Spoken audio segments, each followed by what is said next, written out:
ನಮಸ್ಕಾರ ಸ್ನೇಹಿತರೆ, ನಮ್ಮ ನಂಬಿಕೆಗೆ ಸ್ವಾಗತ ಸುಸ್ವಾಗತ. ಸ್ನೇಹಿತರೆ, ಪಂಡಿತ್ ದೀನ್ ದಯಾಳ್ ಉಪಾಧ್ಯಾಯ್ ಈ ಹೆಸರು ಬಹುತೇಕರಿಗೆ ತಿಳಿದೇ ಇರುವಂಥದ್ದು. ದೇಶಪ್ರೇಮಿಗಳಿಗೆ ಈ ಹೆಸರು ಮರೆಯಲು ಸಾಧ್ಯ. ಅವರು ಸರಳ ಜೀವನ, ಉನ್ನತ ಚಿಂತನೆ ಮತ್ತು ದೃಢ ನಿಶ್ಚಯದ ವ್ಯಕ್ತಿಯಾಗಿದ್ರು. ಪಂಡಿತ್ ದೀನ್ ದಯಾಳ್ ಓರ್ವ ಅದ್ಭುತ ವಿದ್ಯಾರ್ಥಿ, ಅತ್ಯುತ್ತಮ ಸಂಘಟಕ, ಬರಹಗಾರ, ಪತ್ರಕರ್ತ, ಚಿಂತಕ, ತತ್ವಜ್ಞಾನಿ ಹಾಗೂ ಶ್ರೇಷ್ಠ ರಾಷ್ಟ್ರೀಯವಾದಿ ಮತ್ತು ಮಾನವತಾವಾದಿ ಆಗಿದ್ದವರು.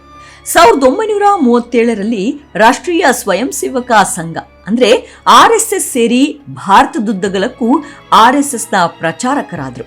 ಹಾಗಾಗಿ ಮುಂದೆ ಅವರಿಗೆ ಭಾರತೀಯ ಜನಸಂಘದ ಪ್ರಧಾನ ಕಾರ್ಯದರ್ಶಿಯ ಜವಾಬ್ದಾರಿಯನ್ನ ವಹಿಸಲಾಯಿತು. 1951ರ ಆರಂಭದಿಂದ 1967ರವರೆಗೆ ಈ ಹುದ್ದೆಯನ್ನೇ ನಿರ್ವಹಿಸಿದ್ರು. ಹೀಗೆ ಕಟ್ಟ ಹಿಂದುತ್ವವಾದಿಯಾಗಿದ್ದಂತಹ ದೀನ್ ದಯಾಳರ ಬದುಕು ಅದೆಷ್ಟು ರೋಚಕವಾಗಿತ್ತೋ ಅಷ್ಟೇ ನಿಗೂಢವಾಗಿ ಉಳಿದಿದ್ದು ಅವರ ಸಾವು. ಅವರದ್ದು ಕೊಲೆಯೋ, ಆತ್ಮಹತ್ಯೆಯೋ ಅಥವಾ ಆಕಸ್ಮಿಕವೋ ಅನ್ನೋದು ಇಂದಿಗೂ ಬಗೆಹರೆಯದ ಗೊಂದಲ. ಅಷ್ಟೊಂದು ಭೀಕರವಾಗಿತ್ತು ಅವರ ಸಾವು. ಬನ್ನಿ ಹಾಗಿದ್ರೆ ಇಂದಿನ ಸಂಚಿಕೆಯಲ್ಲಿ ಪಂಡಿತ್ ದೀನ್ ದಯಾಳ್ರ ಕುರಿತಾದ ಕೆಲವೊಂದಿಷ್ಟು ರೋಚಕ ಅಧ್ಯಾಯವನ್ನ ತಿಳಿದುಕೊಳ್ತಾ ಹೋಗೋಣ. ಅದಕ್ಕೂ ಮುನ್ನ ನಮ್ಮ ನಂಬಿಕೆಗೆ ನಿಮ್ಮ ಬೆಂಬಲವಿರಲಿ. ಎಲ್ಲಾ ವಿಧದ ತ್ವಚೆಯ ಸಮಸ್ಯೆಗಳಿಗೆ ಧೀಮಹಿ ಪ್ರಾಡಕ್ಟ್ ರಾಮಬಾಣದಂತೆ ಕೆಲಸ ಮಾಡುತ್ತೆ. ಕೇವಲ 3 ದಿನದಲ್ಲೇ ವ್ಯತ್ಯಾಸ ನೋಡ್ತೀರಾ. ಯಾವುದೇ ಅಡ್ಡ ಪರಿಣಾಮಗಳಿಲ್ಲ. ಕೆಮಿಕಲ್ ರಹಿತವಾದ 16 ನೈಸರ್ಗಿಕ ಪದಾರ್ಥಗಳ ಮಿಶ್ರಣದಿಂದ ತಯಾರಾದ 100% ಆರ್ಗ್ಯಾನಿಕ್ ಧೀಮಹಿ ಪ್ರಾಡಕ್ಟ್. ಹೆಚ್ಚಿನ ಮಾಹಿತಿಗಾಗಿ ಕೆಳಕಂಡ ದೂರವಾಣಿಗೆ ಸಂಪರ್ಕಿಸಿ. ಸ್ನೇಹಿತರೆ, ಪಂಡಿತ್ ದೀನ್ ದಯಾಳ್ ಉಪಾಧ್ಯಾಯ್ ಹುಟ್ಟಿದ್ದು ಸೆಪ್ಟೆಂಬರ್ 25, 1916ರಂದು ಉತ್ತರ ಪ್ರದೇಶದ ಮಥುರಾ ಜಿಲ್ಲೆಯ ನಾಗ್ಲಾ ಚಂದ್ರಭಾನ್ ಗ್ರಾಮದಲ್ಲಿ. ಇವರ ತಂದೆ ಭಗವತಿ ಪ್ರಸಾದ್ ಉಪಾಧ್ಯಾಯರು ವಿದ್ವಾಂಸರು ಹಾಗೂ ಜ್ಯೋತಿಷ್ಯರಾಗಿದ್ರು. ತಾಯಿ ರಾಮ್ ಪ್ಯಾರಿ ಇವರು ಗೃಹಿಣಿಯಾಗಿದ್ರು. 8 ವರ್ಷದ ಪ್ರಾಯದಲ್ಲಿ ತಂದೆ ತಾಯಿಯರನ್ನ ಕಳೆದುಕೊಂಡು ಅನಾಥರಾದ್ರು. ಬಾಲ್ಯದಲ್ಲಿಯೇ ಪೋಷಕರನ್ನ ಕಳೆದುಕೊಂಡ ಬಾಲಕನನ್ನ ತಾಯಿಯ ಚಿಕ್ಕಪ್ಪನೇ ಸಾಕಿ ಸಲಹುತ್ತಾರೆ. ಹೀಗೆ ಸಿಕಾರ್ನಲ್ಲಿ ತಮ್ಮ ಮೆಟ್ರಿಕ್ಯುಲೇಷನ್ ಪರೀಕ್ಷೆಯಲ್ಲಿ ತೇರ್ಗಡೆ ಹೊಂದಿ ಬೋರ್ಡ್ ಪರೀಕ್ಷೆಯಲ್ಲಿ ಪ್ರಥಮ ಸ್ಥಾನ ಪಡೆದುಕೊಳ್ತಾರೆ. ಆಗಿನ ಆಡಳಿತಗಾರ ಸಿಕಾರ್ನ ಮಹಾರಾಜ ಕಲ್ಯಾಣ್ ಸಿಂಗ್ ಅವರ ಅರ್ಹತೆಯನ್ನು ಗುರುತಿಸಿ ದಯಾಳರಿಗೆ ಪ್ರೋತ್ಸಾಹ ಧನವಾಗಿ ಚಿನ್ನದ ಪದಕ, ಮಾಸಿಕ 10 ರೂಪಾಯಿ ವಿದ್ಯಾರ್ಥಿ ವೇತನ ಮತ್ತು ಪುಸ್ತಕಗಳಿಗಾಗಿ 250 ರೂಪಾಯಿಗಳನ್ನ ನೀಡಿದ್ರು. ನಂತರ ಪಿಲಾಯ್ನಿ ಬಿರ್ಲಾ ಕಾಲೇಜ್ನಲ್ಲಿ ತಮ್ಮ ಮಧ್ಯಂತರವನ್ನ ಪೂರ್ಣಗೊಳಿಸಿದ್ರು. 1939ರಲ್ಲಿ ಕಾನ್ಪುರದ ಸನಾತನ ಧರ್ಮ ಕಾಲೇಜಿನಿಂದ ಪ್ರಥಮ ದರ್ಜೆಯಲ್ಲಿ ಪದವಿ ಪಡೆದುಕೊಳ್ತಾರೆ. ನಂತರ ಇಂಗ್ಲಿಷ್ ಸಾಹಿತ್ಯದಲ್ಲಿ ಸ್ನಾತಕೋತ್ತರ ಪದವಿ ಪಡೆಯಲು ಆಗ್ರಾದ ಸೇಂಟ್ ಜಾನ್ಸ್ ಕಾಲೇಜಿಗೆ ಸೇರಿಕೊಳ್ತಾರೆ. ಸಹೋದರ ಸಂಬಂಧಿಯ ಅನಾರೋಗ್ಯದ ಕಾರಣ ಅಂತಿಮ ವರ್ಷದ ಪರೀಕ್ಷೆಗೆ ಹಾಜರಾಗಲು ಸಾಧ್ಯವಾಗಲಿಲ್ಲ. ಅವರ ತಾಯಿಯ ಚಿಕ್ಕಪ್ಪ ಅವರನ್ನು ಪ್ರೊವಿನ್ಸಿನಲ್ ಸರ್ವಿಸಸ್ ಎಕ್ಸಾಮಿನೇಷನ್ಗೆ ಕುಳಿತುಕೊಳ್ಳಲು ಮನವೊಲಿಸಿದ್ರು. ಅದರಲ್ಲಿಯೂ ದಯಾಳ್ ಉತ್ತೀರ್ಣರಾದ್ರು. ಅವರ ಸಂದರ್ಶನದ ಬಳಿಕ ಆಯ್ಕೆ ಮಾಡಲಾಯಿತು. ದಯಾಳ್ ಅವರ ವ್ಯಕ್ತಿತ್ವ ಅಷ್ಟರಲ್ಲಾಗಲೇ ಬದಲಾಗ್ಬಿಟ್ಟಿತ್ತು. ಅವರು ಆ ಉನ್ನತ ಕೆಲಸವನ್ನ ತ್ಯಜಿಸಿ BT ಪದವಿಯನ್ನ ಪಡೆಯಲು ಪ್ರಯಾಗ್ಗೆ ತೆರಳಿದ್ರು. ಪ್ರಯಾಗದಿಂದ BT ಗಳಿಸ್ತಾರೆ. ಆದರೆ ಅವರ ಇಂಗಿತ ಏನಿತ್ತೋ ಯಾವುದೇ ಉದ್ಯೋಗಕ್ಕೆ ಸೇರದಿರಲು ನಿರ್ಧರಿಸುತ್ತಾರೆ. RSSನ ಶಿಕ್ಷಣ ವಿಭಾಗದಲ್ಲಿ ತಮ್ಮ ಶಿಕ್ಷಣ ಮತ್ತು 2ನೇ ವರ್ಷದ ತರಬೇತಿಯನ್ನ ಪೂರ್ಣಗೊಳಿಸಿದ ನಂತರ ಪಂಡಿತ್ ದೀನ್ ದಯಾಳ್ RSSನ ಅಜೀವ ಪ್ರಚಾರಕರಾದರು. 1940ರಲ್ಲಿ ರಾಷ್ಟ್ರಧರ್ಮ ಪತ್ರಿಕೆಯನ್ನ ಪ್ರಾರಂಭಿಸಿದ್ರು. ಬಳಿಕ ಪಾಂಚಜನ್ಯ ಹಾಗೂ ಸ್ವದೇಶ್ ಪತ್ರಿಕೆಗಳನ್ನ ಪ್ರಾರಂಭಿಸಿದ್ರು. ಪಾಂಚಜನ್ಯ ಹಾಗೂ ಸ್ವದೇಶ್ ಪತ್ರಿಕೆಗಳ ಸಂಪಾದಕರಾಗಿದ್ದ ದೀನ್ ದಯಾಳ್ ಲೇಖಕರು ಹೌದು. ಚಂದ್ರಗುಪ್ತ ಮೌರ್ಯ ಎಂಬ ನಾಟಕ, ಶಂಕರಾಚಾರ್ಯ ಅವರ ಜೀವನ ಚರಿತ್ರೆಯನ್ನ ಬರೆದರು. ಡಾಕ್ಟರ್ ಕೇಶವ ಬಲಿರಾಮ್ ಹೆಗಡೆವಾರರ ಜೀವನ ಚರಿತ್ರೆಯನ್ನು ಮರಾಠಿ ಭಾಷೆಯಿಂದ ಆಂಗ್ಲ ಭಾಷೆಗೆ ಅನುವಾದಿಸಿದರು.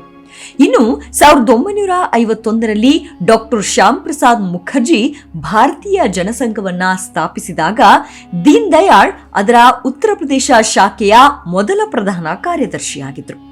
1953ರಲ್ಲಿ ಡಾಕ್ಟರ್ ಮುಖರ್ಜಿಯವರ ಮರಣದ ನಂತರ ನಾಯಕರಿಲ್ಲದ ಸಂಘಟನೆಯನ್ನ ಪೋಷಿಸುವ ಮತ್ತು ಅದನ್ನು ರಾಷ್ಟ್ರವ್ಯಾಪಿ ಚಳುವಳಿಯಾಗಿ ನಿರ್ಮಿಸುವ ಸಂಪೂರ್ಣ ಹೊರೆ ದೀನ್ ದಯಾಳ್ ಅವರ ಹೆಗಲ ಮೇಲಿತ್ತು.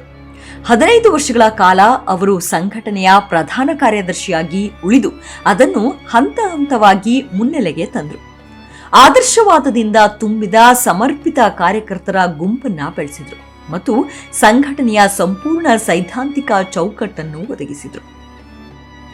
ದಯಾಳರ ಜೀವನದ ದೃಷ್ಟಿಕೋನವು ಸ್ವಾಮಿ ವಿವೇಕಾನಂದ ಮತ್ತು ಮಹಾತ್ಮ ಗಾಂಧೀಜಿಯವರ ದೃಷ್ಟಿಕೋನಕ್ಕೆ ಹೊಂದಿಕೆಯಾಯಿತು. ಬಂಡವಾಳಶಾಹಿ ಅಥವಾ ಸಮಾಜವಾದವು ತನ್ನದೇ ಆದ ಅಂತರ್ಗತ ನ್ಯೂನ್ಯತೆಗಳನ್ನು ಹೊಂದಿದೆ. ಭಾರತವನ್ನು ಬಲಿಷ್ಠ, ಚೈತನ್ಯಶೀಲ ಮತ್ತು ಸ್ವಾವಲಂಬಿಯಾಗಿ ಮಾಡಲು ನಮ್ಮ ಸಾಂಸ್ಕೃತಿಕ, ನಾಗರಿಕ, ರಾಷ್ಟ್ರೀಯತಾವಾದಿ ಮೌಲ್ಯಗಳು ಮತ್ತು ನೀತಿಗಳ ಆಧಾರದ ಮೇಲೆ ಸ್ವದೇಶಿ ಆರ್ಥಿಕ ನೀತಿಗಳನ್ನು ಅಳವಡಿಸಿಕೊಳ್ಳುವ ಅಗತ್ಯತೆಯನ್ನ ದಯಾಳ್ ಒತ್ತಿ ಹೇಳಿದರು. ಅದನ್ನು ಏಕಾತ್ಮ ಮಾನವವಾದ ಎಂದು ಕರೆಯಲಾಗುತ್ತದೆ. ಇದು ಬಂಡವಾಳಶಾಹಿಯೂ ಅಲ್ಲ, ಸಮಾಜವಾದವೂ ಅಲ್ಲ. ಇದು ಭಾರತೀಯ ಮಾದರಿಯ ಆರ್ಥಿಕತೆಗೆ ಸೂಕ್ತವಾಗಿದೆ. ಭಾರತಕ್ಕೆ ಮೌಲ್ಯಾಧಾರಿತ ವ್ಯವಸ್ಥೆಯ ಅಗತ್ಯವನ್ನ ಮನಗಂಡರು. ಅದು ಎಲ್ಲರನ್ನೂ ಕರೆದೊಯ್ಯುತ್ತದೆ ಎಂಬ ಚಿಂತನೆಯನ್ನೇ ವಿನಿಮಯ ಮಾಡಿಕೊಳ್ತಿದ್ರು. ರಾಷ್ಟ್ರ ಮೊದಲು ಎಂಬ ತತ್ವಕ್ಕೆ ಬದ್ಧರಾಗಿ ದೀನ್ ದಯಾಳ್ ಉಪಾಧ್ಯಾಯರು ಪ್ರಾಮಾಣಿಕತೆ, ಒಳಗೊಳ್ಳುವಿಕೆ ಮತ್ತು ಓಲೈಕೆ ರಾಜಕಾರಣವನ್ನ ಪ್ರಚಾರಪಡಿಸಿದ್ರು. ಅವರಿಗೆ ರಾಜಕೀಯವು ಜನರಿಗೆ ಸೇವೆ ಸಲ್ಲಿಸುವ ಒಂದು ಸಾಧನವಾಗಿತ್ತು. ರಾಜಕಾರಣಿಗಳು ಅಧಿಕಾರಕ್ಕೆ, ಸ್ಥಾನಕ್ಕೆ ಮತ್ತು ಹಣಕ್ಕಾಗಿ ಹಂಬಲಿಸಬಾರದು. ಸಿದ್ಧಾಂತ, ಶುದ್ಧ ಜೀವನಕ್ಕೆ ಬದ್ಧರಾಗಿರಬೇಕು ಮತ್ತು ಜನತಾ ಜನಾರ್ದನಕ್ಕೆ ಸಾಧ್ಯವಾದಷ್ಟು ಉತ್ತಮ ರೀತಿಯಲ್ಲಿ ಸೇವೆ ಸಲ್ಲಿಸಬೇಕು ಎಂಬ ಅಭಿಪ್ರಾಯ ಅವರದ್ದಾಗಿತ್ತು. ಈ ದೃಷ್ಟಿಕೋನದಿಂದ ಸಾವಿರಾರು ಜನರನ್ನು ರಾಜಕೀಯಕ್ಕೆ ಸೇರಲು ಪ್ರೇರೇಪಿಸಿದರು. ದೀನ್ ದಯಾಳ್ ಅವರ ಸಮಗ್ರ ಮಾನವತಾವಾದದ ತತ್ವಶಾಸ್ತ್ರ ಏಕಾತ್ಮ ಮಾನವತಾವಾದವು ಭಾರತವು ಜನಸಾಮಾನ್ಯರನ್ನ ಉತ್ತಮ ರೀತಿಯಲ್ಲಿ ಸಬಲೀಕರಣಗೊಳಿಸುವ ಆರ್ಥಿಕ ಮಾದರಿಯನ್ನ ಅಳವಡಿಸಿಕೊಳ್ಳುವ ಅಗತ್ಯತೆಯನ್ನ ಒತ್ತಿ ಹೇಳಿತ್ತು. ದಯಾಳ್ ನೈಸರ್ಗಿಕ ಕೃಷಿಯ ಮಹಾನ್ ಪ್ರತಿಪಾದಕರೂ ಆಗಿದ್ರು. ನೈಸರ್ಗಿಕ ಕೃಷಿಯು ರೈತರ ಆದಾಯವನ್ನು ಹೆಚ್ಚಿಸುವುದಲ್ಲದೆ ಕೃಷಿಯನ್ನು ಸುಸ್ಥಿರ ಮತ್ತು ಸ್ಥಿತಿಸ್ಥಾಪಕವಾಗಿಸುತ್ತದೆ ಎಂದು ಒತ್ತಿ ಹೇಳಿದರು. ಸ್ವದೇಶಿ ಮತ್ತು ಸಣ್ಣ ಪ್ರಮಾಣದ ಕೈಗಾರಿಕೆಗಳು ಭಾರತದ ಆರ್ಥಿಕ ಯೋಜನೆಯ ಮೂಲಾಧಾರವಾಗಿರಬೇಕು. ಇದು ಸಾಮರಸ್ಯ, ಸಾಂಸ್ಕೃತಿಕ, ರಾಷ್ಟ್ರೀಯ ಮೌಲ್ಯಗಳ ಪ್ರಾಮುಖ್ಯತೆ ಮತ್ತು ಶಿಸ್ತಿನಿಂದ ಗುರುತಿಸಲ್ಪಟ್ಟಿದೆ. ಜಾಗತಿಕವಾಗಿ ನಡೆಯುತ್ತಿರುವ ನಾವೀನ್ಯತೆಗಳನ್ನು ಅಳವಡಿಸಿಕೊಳ್ಳುವುದನ್ನು ಅವರು ವಿರೋಧಿಸಲಿಲ್ಲ. ಆದರೆ ಇತರೆ ದೇಶಗಳ ಮೇಲಿನ ನಮ್ಮ ಅವಲಂಬನೆ ಕಡಿಮೆ ಇರುವಂತೆ ಭಾರತದಲ್ಲಿಯೇ ನಮ್ಮ ಅಗತ್ಯಗಳ ವಸ್ತುಗಳನ್ನು ಉತ್ಪಾದಿಸಲು ಬಯಸಿದ್ರು. ಭಾರತವನ್ನು ವಿಶ್ವಗುರುವನ್ನಾಗಿ ಮಾಡಲು ದಯಾಳರು ಭಾರತೀಯತೆ, ಧರ್ಮ, ರಾಮರಾಜ್ಯ ಮತ್ತು ಪರಿಕಲ್ಪನೆಯು ಎಂದೆಂದಿಗೂ ಪ್ರಸ್ತುತವಾಗಿರುವಂಥದ್ದು. ಎಲ್ಲರಿಗೂ ಶಿಕ್ಷಣ ಮತ್ತು ಹರ್ ಹಾತ್ ಕೋ ಕಾಮ್ ಹರ್ ಖೇತ್ ಕೋ ಪಾನಿ ಎಂಬ ಶೀರ್ಷಿಕೆಯಲ್ಲಿ ಅವರ ದೃಷ್ಟಿಕೋನವು ಪ್ರಜಾಪ್ರಭುತ್ವ ಆರ್ಥಿಕ ವ್ಯವಸ್ಥೆಯಲ್ಲಿ ಸ್ವಾವಲಂಬಿಯಾಗುವ ಮಾರ್ಗವನ್ನ ನಮಗೆ ತೋರಿಸಿತ್ತು. ದೀನ್ ದಯಾಳ್ ಉಪಾಧ್ಯಾಯರು ನಿರುದ್ಯೋಗದ ವ್ಯವಸ್ಥೆಯನ್ನ ವಿರೋಧಿಸಿದ್ರು. ಸಾಮಾಜಿಕ ಅಸಮಾನತೆಯಿಂದ ಮುಕ್ತವಾದ ಮತ್ತು ಬಂಡವಾಳ ಅಧಿಕಾರವನ್ನ ವಿಕೇಂದ್ರೀಕರಿಸಿದ ವ್ಯವಸ್ಥೆಗಾಗಿ ಹೋರಾಡಿದ್ರು. ದುರದೃಷ್ಟವಶಾತ್ ಒಂದು ರಾಷ್ಟ್ರವಾಗಿ ನಾವು ಎಲ್ಲರಿಗೂ ಸ್ವಾತಂತ್ರ್ಯ, ಸಮಾನತೆ ಮತ್ತು ನ್ಯಾಯವನ್ನ ಒದಗಿಸುವ ಮಾರ್ಗವನ್ನ ಹುಡುಕಲು ಎಂದಿಗೂ ಪ್ರಯತ್ನಿಸಲಿಲ್ಲ. ಭಾರತ ರತ್ನ ದಿವಂಗತ ಅಟಲ್ ಬಿಹಾರಿ ವಾಜಪೇಯಿ ಅವರು ದೀನ್ ದಯಾಳ್ ಅವರ ಮಾರ್ಗವನ್ನೇ ಅನುಸರಿಸಿದರು. ವಿಶೇಷವಾಗಿ ಗ್ರಾಮೀಣ ಪ್ರದೇಶಗಳಲ್ಲಿರುವ ಜನರಿಗೆ ಅವರ ಜೀವನವನ್ನು ಸುಧಾರಿಸುವ ಸಲುವಾಗಿ ಸಾಧ್ಯವಿರುವ ಎಲ್ಲಾ ಸೌಲಭ್ಯಗಳನ್ನು ಒದಗಿಸುವ ಕಾರ್ಯವನ್ನ ಕೈಗೊಂಡರು. ಪ್ರಧಾನಿ ನರೇಂದ್ರ ಮೋದಿ ಅವರು ಕೂಡ ದೀನ್ ದಯಾಳರ ಚಿಂತನೆಗಳನ್ನೇ ಇಂದಿಗೂ ಕಾರ್ಯರೂಪಕ್ಕೆ ತರುತ್ತಿರುವುದು ನಿಜಕ್ಕೂ ಶ್ಲಾಘನೀಯ. ಮೇಡ್ ಇನ್ ಇಂಡಿಯಾದಂತಹ ನವ ಭಾರತದ ಯೋಜನೆಯನ್ನ ಕಾರ್ಯಗತಗೊಳಿಸಿರುವುದು ನಿಜಕ್ಕೂ ಹೆಮ್ಮೆಯ ವಿಚಾರ. ಅದಕ್ಕೆ ಉತ್ತಮ ಉದಾಹರಣೆ ಅಂದರೆ ಕೋವಿಡ್-19 ಸಾಂಕ್ರಾಮಿಕ ನಿರ್ವಹಣೆ, ಲಸಿಕೆ ತಯಾರಿಕೆ, ಸಾಮೂಹಿಕ ಲಸಿಕೆ ಚಾಲನೆ ಮತ್ತು ಕೋವಿಡ್ನಂತಹ ತಾಂತ್ರಿಕ ವೇದಿಕೆಗಳ ಬಳಕೆಯು ಇಡೀ ಜಗತ್ತಿಗೆ ಭಾರತದ ಸಾಮರ್ಥ್ಯ ಎಂಥದ್ದು ಅನ್ನೋದನ್ನ ಸಾಬೀತುಪಡಿಸಿದೆ. ಇದು ಕೂಡ ನಮ್ಮದೇ ಆದ ಸ್ಥಳೀಯ ಆರ್ಥಿಕ ಮಾದರಿಯನ್ನ ಹೊಂದುವುದು ದೀನ್ ದಯಾಳರ ಕಲ್ಪನೆಯಾಗಿತ್ತು.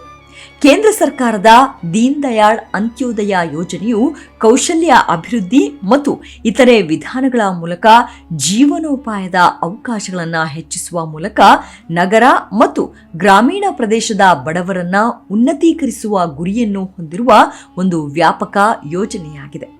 ಕ್ಯಾಲ್ಕಟ್ನಲ್ಲಿ ನಡೆದ ಜನಸಂಘದ ಅಧಿವೇಶನದಲ್ಲಿ ದೀನ್ ದಯಾಳರು ಅದ್ಭುತವಾದ ಭಾಷಣ ಮಾಡ್ತಾರೆ. ಅದೇನೆಂದ್ರೆ, ನಾವು ಯಾವುದೇ ನಿರ್ದಿಷ್ಟ ಸಮುದಾಯ ಅಥವಾ ವರ್ಗದ ಸೇವೆಗೆ ಅಲ್ಲ, ಬದಲಾಗಿ ಇಡೀ ರಾಷ್ಟ್ರದ ಸೇವೆಗೆ ಬದ್ಧರಾಗಿದ್ದೇವೆ. ಪ್ರತಿಯೊಬ್ಬ ದೇಶವಾಸಿಯೂ ನಮ್ಮ ರಕ್ತ ಮತ್ತು ಮಾಂಸದ ರಕ್ತ.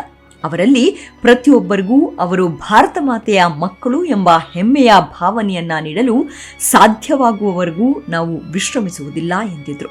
ಹೀಗೆ ತಮ್ಮ ಬದುಕನ್ನೇ ಭಾರತದ ಸಬಲೀಕರಣಕ್ಕಾಗಿ ಮುಡಿಪಾಗಿಟ್ಟ ದೀನದಯಾಳರು ಅದೆಷ್ಟು ಭೀಕರವಾಗಿ ಹತರಾದರು ಅನ್ನೋದೇ ನಿಜಕ್ಕೂ ವಿಷಾದನೀಯ.